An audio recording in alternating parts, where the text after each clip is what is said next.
10. mail on sul vaja kasutada kõik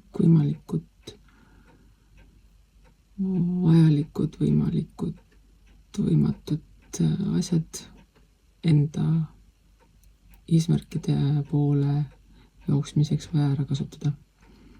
Mida iganes sa oled unistanud teha, siis täna on see päev, kus tuleb igal juhul tegeleda nende asjadega, mis viivad sind lähemale sellele, mida sa saavutada tahad. Selleks on olemas kõik vahendid, energiat, sinu tahtmine ning väljapoolt tuleb ka selleks erinevaid võimalusi.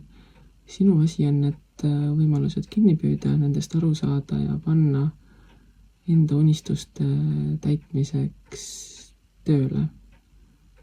Ära jää ootama seda, et võib-olla ei ole kõige mõistlikum hetk, vaid vastupidi, praegu on just see hetk, kus tuleb tegutseda, liigutada ja mitte mingil juhul seisma jääda.